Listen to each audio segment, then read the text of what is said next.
Otus and Ephialtes, remembered by mortals as the Aloadae, were born of strange and troubling lineage. Their mother, Iphimedia, was a mortal queen, wife to Aloeus of Thessaly. Yet her heart belonged to Poseidon, the dark-haired god of the sea, and in secret she called out to him, walking often to the surf and letting the waves caress her body. From her yearning, or perhaps from the god's embrace, she conceived 2 sons. And though Aloeus raised them as his own, the boys bore the blood of the immortals. From infancy, they grew at a pace that defied nature. By their 9th year, they were already towering figures, 15 feet in height, broad as oak trunks, their voices like the boom of surf. But their strength was matched by an arrogance that set them apart from all others.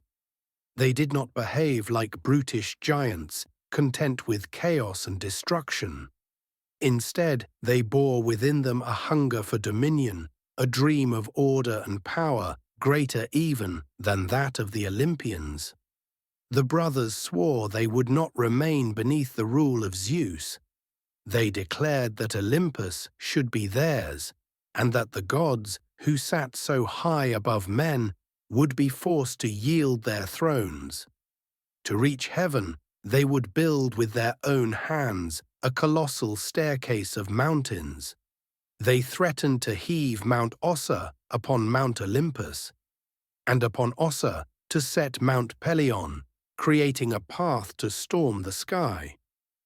The earth trembled at their boasts, for their strength was such that the deed seemed possible. Yet their ambition did not end with the heavens. They cast their eyes upon the goddesses themselves, and in their arrogance declared they would take them as brides. Otus desired Hera, queen of the gods, whose majesty none dared defy, while Ephialtes set his will upon Artemis, the virgin huntress, who had vowed never to be touched by any man. Such words shook even the halls of Olympus, for it seemed the brothers would not rest until all divine order was overturned. Their insolence soon spilled into deeds. Ares, the war god, rushed down with spear in hand, eager to strike them for their insolence. But the twins seized him, as one seizes a bull by the horns, bound him fast, and shut him within a great bronze jar. There he languished for 13 long months, until his cries reached the ears of Hermes. The fleet-footed god slipped into their fortress and unsealed the jar, leading Ares away in shame. From that day, even the deathless ones felt fear of the twins. For if Ares himself had been subdued, who among them could stand against such might? But the Olympians are patient, and Zeus, who measures all with the balance of fate, forbade direct war against the Aloadae. He knew that force against force would rend the world apart. Instead, the gods waited, trusting that pride would open the way to downfall. In time, Artemis laid the trap. Knowing Ephialtes' desire for her and the brothers' lust for glory, she devised a ruse. She appeared before them in the form of a radiant white doe, gleaming like moonlight in the forest. She bounded between the brothers, swift and untouchable, a vision to inflame both their lust and their rage.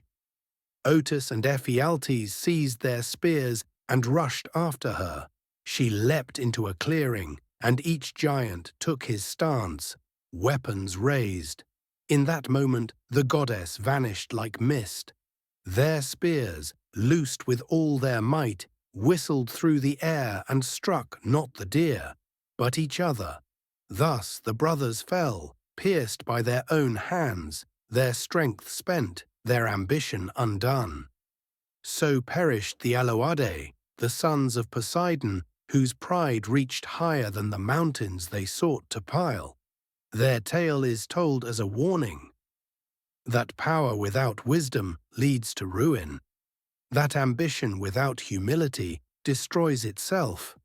The gods endure not because they are strongest in battle, but because they wield cunning and balance where mortals and even giants know only force. Thus, when men speak of Otus and Ephialtes, they recall not only the terror they inspired, but the folly of reaching for thrones beyond one's station.